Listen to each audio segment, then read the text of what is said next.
اور کیا ہوتا بھائی محرم میں؟ تعزیہ بنایا جاتا.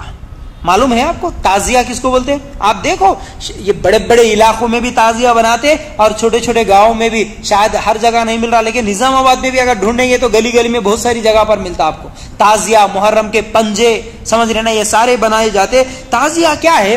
ایک شکل بناتے ہیں اس کو. کیا ہے کچھ لوگ لکڑیوں سے اور پیپر وغیرہ چپکا کے رکھتے. اب اس تعزیے کو ایسا کیا ہے بنا کے رکھتے کہ اب اس کے آگے آ کے مسلمان سجدے کرتے, منتیں مانگتے, اور اس کے نیچے سے وہ ایک چار پائی کی طرح ایک ٹیبل کی طرح ہوتا اوپر راؤنڈ والا بنا کے رکھتے, تو اس کے نیچے سے بیمار لوگوں کو گزارتے اس عقیدے کے ساتھ کہ اس کے نیچے سے گزرے تو تمہاری بیماری شفا ہوتی.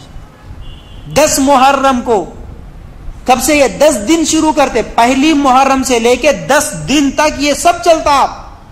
یہ سب چلتا 10 دن. تعزیہ بنا کے رکھتے, اس کے آگے کیا ہے کوئی ناریل لے کے آتا, کوئی اگربتی لے کے آتا, کوئی کیا ہے سجدے کر کے جاتا تعزیے کو. بالکل غیر مسلموں کے بتوں میں اور اس تعزیے میں کوئی فرق نہیں. اپنے ہاتھوں سے بناتے, اپنے ہاتھوں سے بنا کے اس کے سامنے سجدے کرتے, منتیں مانگتے, اس کے آگے کیا ہے جھکتے, بیماروں کو نکالتے اس کے نیچے سے. اس کے علاوہ اب یہ فاتحہ دینا وہی تعزیے کے سامنے رہتے. وہ لوگ بزنس ہے ان لوگوں کا, سمجھ رہے نا. مسلمانوں کو دیکھ کے غیر مسلم بھی شروع کرے. کئی علاقے ایسے ہیں جہاں پر مسلمان بند کر دیے لیکن غیر مسلم شروع کرے رہے. تم نہیں منائے تو محرم ہم منائیں گے میاں, چلو دے دو وہ سب چیزیں ہم لوگ منائیں گے. بیٹھ کے بزنس بن گیا ہے اس کو. روزانہ فاتحہ دینے والے سووں کے لوگ آتے, ہر فاتحہ کے پیچھے 5 10 50 روپے ناریل وغیرہ سب لیتے ہوئے بزنس بنا دیے اس کو. اب وہ فاتحہ کے تعلق سے تو میں کئی مرتبہ آپ لوگوں کے سامنے سمجھایا تھا, اب ڈیٹیل میں نہیں جاؤں گا, لیکن یہ فاتحہ منانا یہ بھی کیا ہے بدعت ہے. تعزیہ بنانا یہ تو بالکل شرک ہے. پھر اسی طرح سواریاں, محرم میں سواریاں آتی ہیں لوگوں کو. کیا سواریاں ہیں یہ آپ کو معلوم ہے؟ محرم کے 10 تاریخ کو اصل میں یہ فائنل ڈے ہوتا ہے, لیکن محرم کے 5 تاریخ سے سواریاں آتی ہے. سواریاں کا مطلب یہ ہے کہ لوگوں کا عقیدہ یہ ہے کہ یہ جو علی رضی اللہ تعالیٰ عنہ ہے, یہ جو فاطمہ رضی اللہ تعالیٰ عنہ, یہ جو حسن اور حسین رضی اللہ تعالیٰ عنہ, اور ان کے علاوہ کئی دوسرے بھی نام ہوتے جن کے کیا ہے سواریاں بنا کے رکھتے. کیا ہے ایک لکڑی کے ساتھ اس طرح بنا کے رکھتے اور راؤنڈ اس طرح لمبی لکڑی کے ساتھ اس کو کپڑے, ہرے کپڑے یا لال کپڑے لپیٹ کے رکھتے اور اس کو پکڑ کے 5 پنجے بٹھاتے ہیں.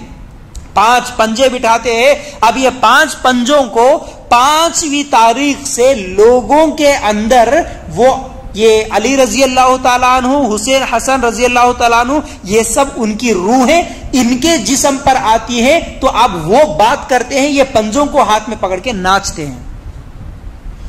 آپ کو یقین نہیں آتا, آپ اگر ابھی تک نہیں دیکھے تو کبھی خالی یوٹیوب پہ اتنا سرچ کرو محرم, صرف محرم بول کے اتنا ٹائپ کرو, یا نہیں تو محرم کی عید بول کے یا محرم کے پنجے بول کے اس طرح ٹائپ کرو, تو کئی گاؤں کے آپ لوگوں کو اس طرح کا ناچنا, یہ پنجے بنانا سب کچھ آپ لوگوں کو نظر آ جاتا.